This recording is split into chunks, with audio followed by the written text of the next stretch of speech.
Shut your eyes. Stop your ears.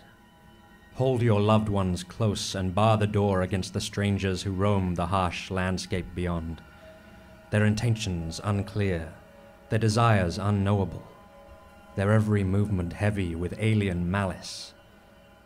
Love only what you know, and fear the rest.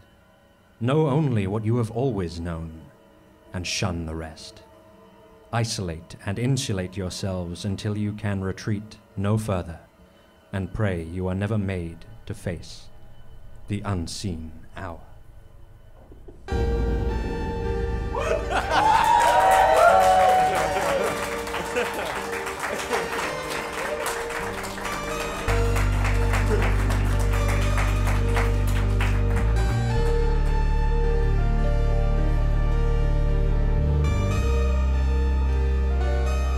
We join our hero as he succumbs to an instinctive biological imperative to engage in one of the more extended and elaborate of human courting rituals. Afternoon, sir. How can we help you? No, Kent. We must greet our customers cordially. Show them that you are groovy. Achoo! Welcome, Strideforth, to Kent and Yagchik's Powerful Flowers. How can we brighten your day? I'd like to buy a bouquet for Achoo! Of course. I should have guessed from the fashionable flares and broad collar of your tweed tuxedo. I call it a tux tweedo. Achoo! Flowers for a special someone? Achoo! I call it a tux tweedo. Achoo! Might I interest you in a packet of antihistamines? Yes, achoo! I'll take them. That's better. The itching is fading, the mucus receding, airways opening, eyes clearing, and dimming. Is it getting dark? Great Scott, you're right! The sun! Look, an eclipse! Wow! That is visually spectacular! And now it's over. But what is this unusual plant? This wasn't here a moment ago. It's one of the orchids, but it certainly wasn't, it certainly wasn't shuffling around and gnashing its teeth. Suddenly I find your teeth much more interesting, Kent, and your steely eyes, and your thin and bloodless lips. Yagchik, now, I've only never noticed your smooth leathery skin and your impressively stout limbs. What's going on? Why are you doing that? I'm not sure that's quite appropriate. No, not appropriate. No, uncomfortable.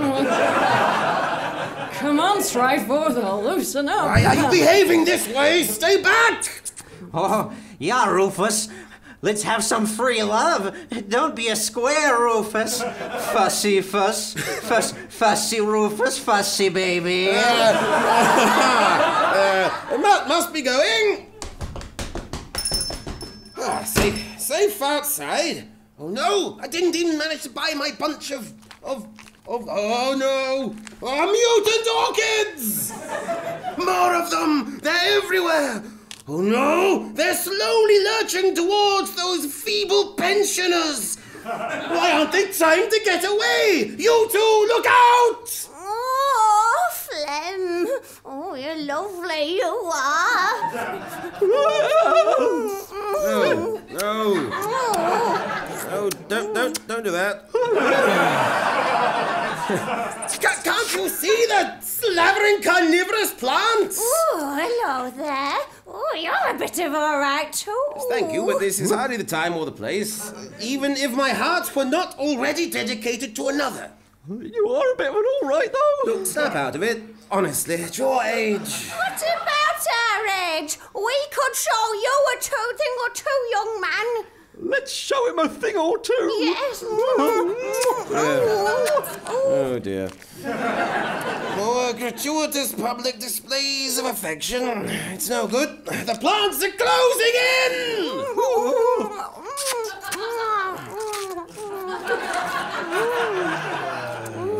Those poor mere senile fools.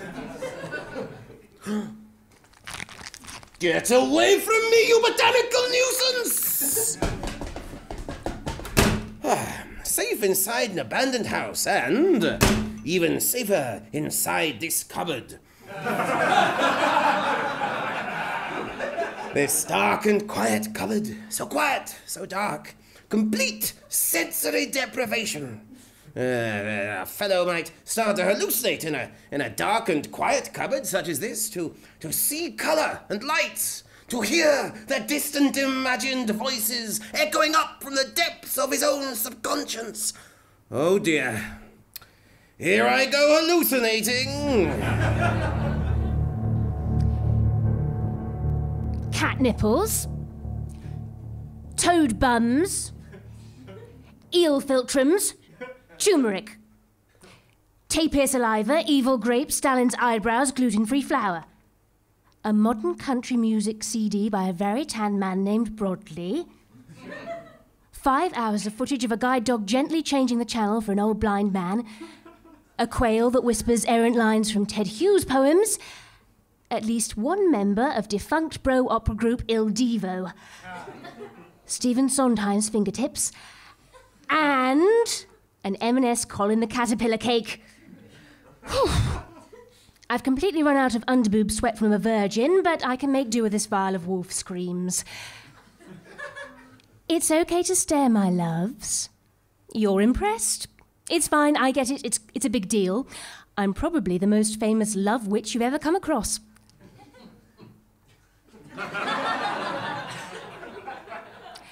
I am, in fact, a very famous love witch. My mother was a love witch. My grandmother was a love witch. My great-grandmother was a business analyst. My great-great-grandmother was a love witch. You've caught me whilst I'm packing. Must look a mess. I mean, not really. Love witches are, as a group, devastatingly gorgeous. Love needs to come in a desirable package. You wouldn't buy a love potion from Steve Bannon, would you?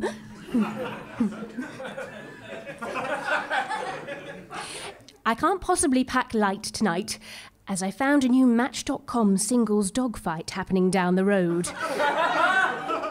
It's entirely illegal, of course, but Match.com has found that the city's desensitised singles really get off on it. If you're at a singles dogfight, you mean business. You're there to find weird love and put money on horribly abused pit bulls. You're already in quite a dark place. And where else would you find a witch? My love potion is the best in the business. Sure, you can get some off-the-rack potion from your local Wandies. But you'll get what you pay for. 2 hours of bliss, then you'll wake up next to a troll named Kevin who collects toenails and wants to collect yours. Love potions are not the thing you want to be tight about. I'm expensive, but I'm worth it. I have 30-year marriages under my belt. There are royal families who owe me their continued existence. And you know, it's not just enduring love I'm good at, but good, quality partners. Nobody will wonder why you're with them. They'll think, what a great match. They seem so happy, and you will be, sort of. All right, I'll tell you a secret, but don't let it get back to the dogfight crowd. Happiness is happiness, but manufactured happiness is... I mean, there's not really a difference, you know, day to day, but I study my customers, I watch them over the years, and I think you need to have my eye for detail to notice. I doubt anyone around them sees anything out of the ordinary, it's just that sometimes when they're alone at night, maybe looking out over their garden or watching TV, waiting for their partner to come home, or in the supermarket scrutinising chicken breasts, or at work washing their hands in the bathroom, their eyes are... It's... trout tears! I've totally forgotten my trout tears! Can you imagine a love potion without trout tears? No thanks. Unless you want very painful nipples every Thursday for the rest of your life. I know my product is perfect. I myself am a consumer. I mean, my husband is. He's my fifth. Witches live much longer than mortals. His name is Tristan, and he looks like the men in car adverts. He's wonderful, so handsome. Of course, I can get a man. I just want to say that I'm delectable, delicious. It's not that. I can attract a... I can get a man without magic, but... Tristan wasn't... He wasn't entirely au fait with who I was. He wasn't inclined to marry a witch. Ridiculous, in my opinion. Witches make wonderful wives. We're scary and powerful and sly. Isn't that what people want? I mean, who wants boredom? Who wants the everyday? Who wants to settle? Like the couples I enchant. Why not choose somebody thrilling? If anything, it's good having Tristan under a potion. It means I can keep an eye on my product. And it just shows me how good I am at my job. We're very happy. We have an exciting, sexy, loving marriage. It's fabulous. It's just that... I mean, it's nothing. It's just that sometimes, when he thinks he's alone, at night maybe, looking out over the garden or watching TV, waiting for me to come home, or in the supermarket, scrutinising chicken breasts, or at work, washing his hands in the bathroom, his eyes are... He...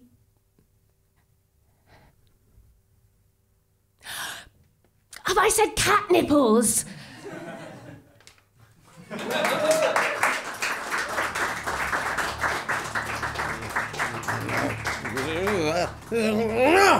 Oh, no, this is no time for extended fantasies about Match.com singles dogfights. My dearest love, Imogen is still out there somewhere, at the mercy of the aggressive vegetables and their sensuous influence. Don't worry, Imogen, I'll save you! Ah, it's locked. Rufus, are you in here? Imogen, I'll save you! Come out of there, you silly man. Can't you see there's a national emergency? No, Imogen. No, don't tell me they've got to you too. I expect you're confused by their hypnotizing pheromones. You can't resist your base urges. You are compelled to ravish me with mindless abandon until we are devoured at the height of our ecstasy. I know there is a powerful attraction between us, but you must resist, Imogen. I understand that the temptation is overwhelming and we are doomed to give in, but damn it, you must try.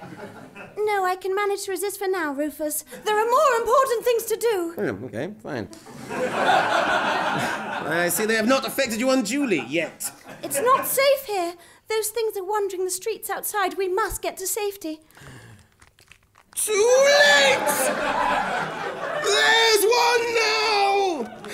Despite my apparent immunity to the aphrodisiazing spell hitherto, I am sure that we two together shall be cast into raptures of sexual fervour. Any minute now. Gosh, look, Rufus! This one is even larger and more hideous than the others. Its jaws seem more developed, almost like a face, as if it might speak. Could this be the parent plant from which the others derive? Yup, that's me, hello! Manufactured hybrid of a complex orchid with various carnivorous and venomous plants, exhibiting an enhanced manifestation of the intrinsic property of all flowers to induce romantic feeling. Created in a lab, made sentient and perambulatory by means of mutagens delivered through a secret municipal irrigation system. Bit about me there, in case you were wondering. Now to move across this room at frightening speeds and devour you!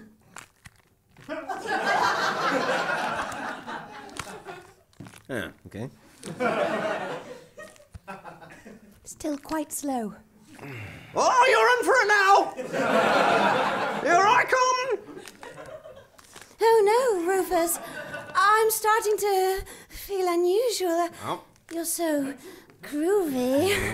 Perfectly natural reaction. Hold me, Strideforth. Hooray! Oh, but, one moment, darling. Let me decapitate this thing first. Oh, no, you're under my spell. Ah! Now, where were we? Well done, Rufus. I'm all right again now. Really? You sure? Look here, Rufus. There's a tag on the stalk. The Organic Orchard for Experimentation in Extreme and Otherwise Outlandish Orchids. Whew. What? No time to lose. Let's go. Okay. There, my pretties. Grow and consume. You talking to me? Of course not, Featherstone. Any horticulturist worth their salt knows that to encourage plants to grow, you must whisper sinister instructions to them. I would expect even a cut-rate gardener like you to know that. I have a PhD. And I have Legionnaire's disease and advanced sporotrichosis. Genius is a little harder to come by. In here, Rufus. An army of them! Oh dear. Uninvited guests. An antigen in our ointment.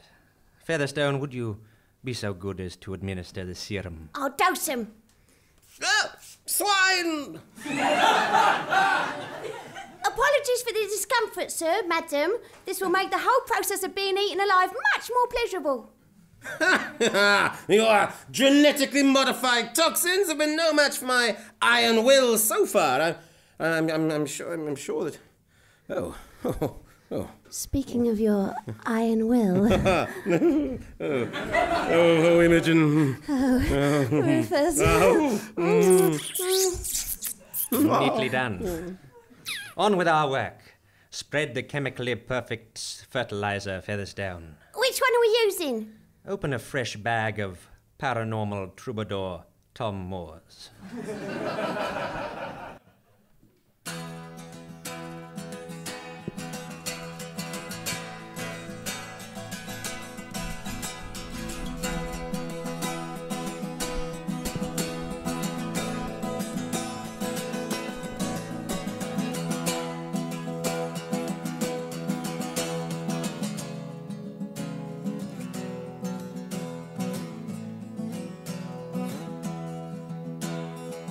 I was born by a river, so I'm used to the sea. And the wood of this boat barely kept us afloat as we sailed away from the lee. Now I'm growing my hair long to be wise and think free. And the longer it grows, the more that I know, the more that I miss sweet Jessie.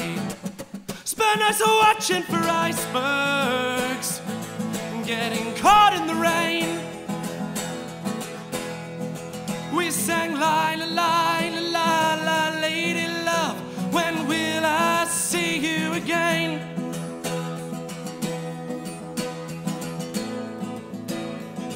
Then one evening my captain, well, he looked right at me.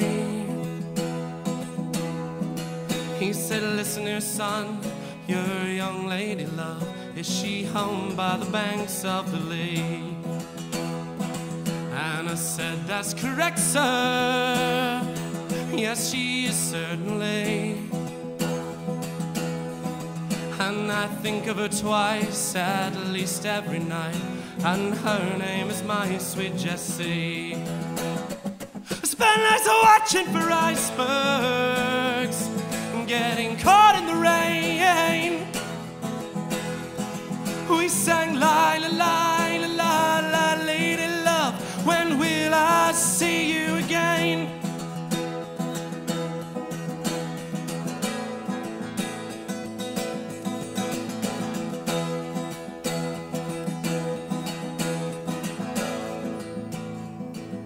Oh, just then my captain said you're in England's Navy,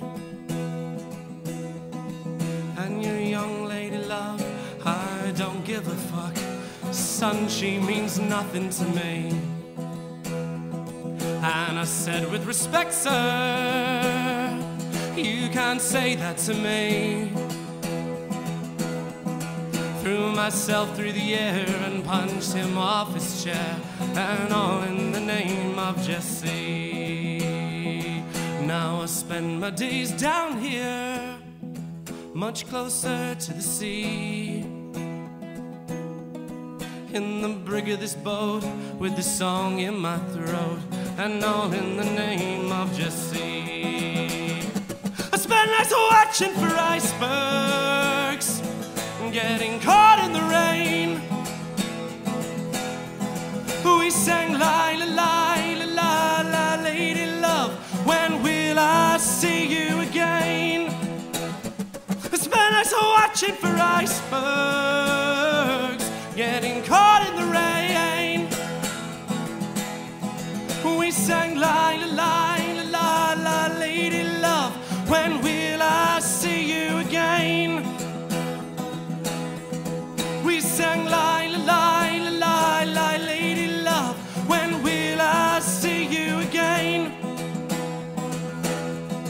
We sang la la la la la, lady love, when will I see you again? We sang la la la la la, lady love, when will I see you again? We sang la la la la la, lady love, when will I see you again? We sang la la la la la, lady love, when will I see you again?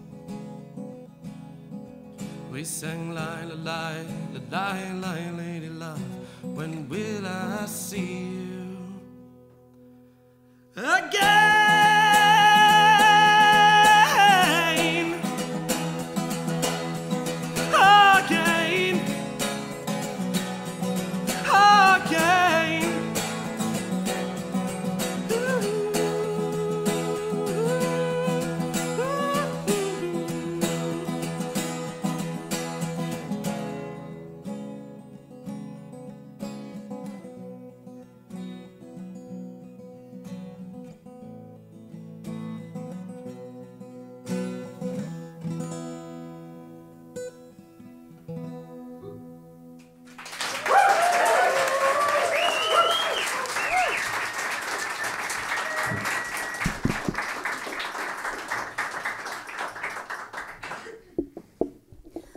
Oh, Strideforth, we're going to die together. Oh, it looks that way, Imogen.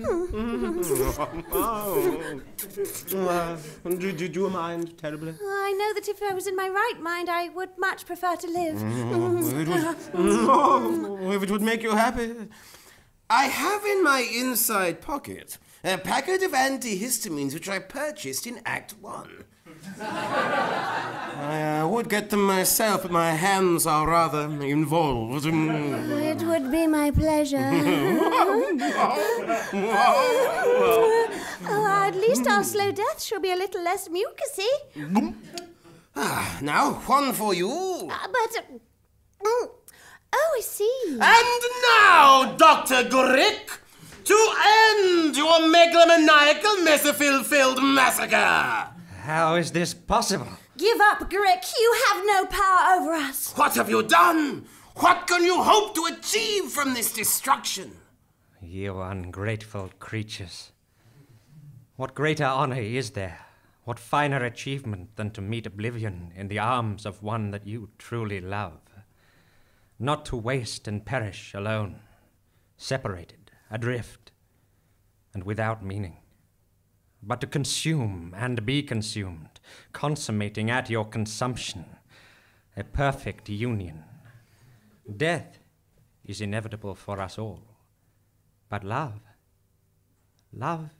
is rare and precious, and even if we find it, left to its natural state, it will desert us. It will perish and leave us hollow. So what do we give to nature, Featherstone? An helping hand. Quite right, my boy. A helping hand to give life meaning, to ensure that love will be a coherent climax, a perfect denouement, and not a callous joke. You have murdered countless innocent people. It is a mercy to let them die happy, rather than to live as I live, dragging out their time after the joy. The very center of their being has been torn from them. With my help, every human soul will reach the moment beyond which there is no need to live further.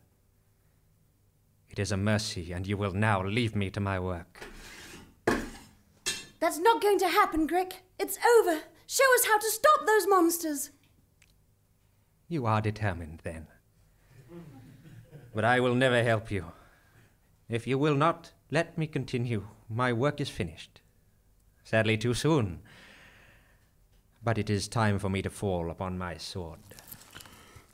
No! Stay away from those beastly things! It is my time. No, it's horrible.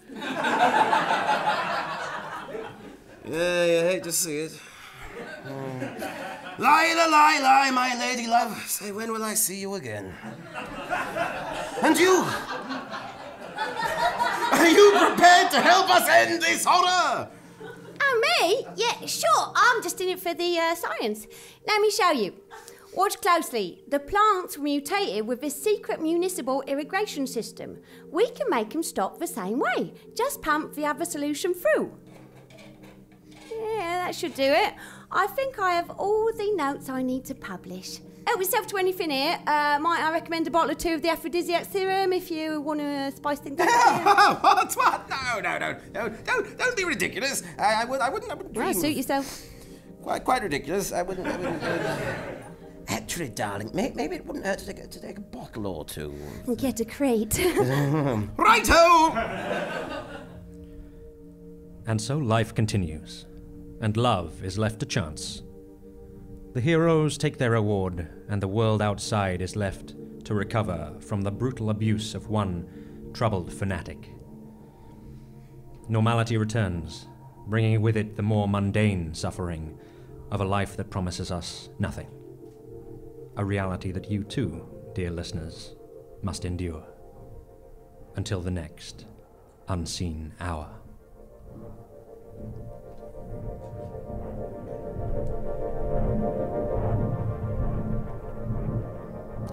We hope you have enjoyed The Unseen Hour, Episode 3, Triffids of Love. It was recorded live at the Rosemary Branch Theatre in London, England, by Andy Goddard. It was performed by Brice, Stratford, Joey Timmins, and James Carney, and featured a monologue written by Camiilla Whitehill and performed by Beth Eyre. The musical guest was Tom Moores. Theme music by The Unrecorded. Some of the props were kindly loaned to us from the Fitzrovia Radio Hour. The Unseen Hour is written, created, and produced by James Carney, with sound production from Andy Goddard, and it was brought to the Rosemary Branch Theatre by Scarlett Pluviers Comnas, Genevieve Tarico, and Anya Kulesa of Unattended Items. We all look forward to seeing you again, here at The Unseen Hour.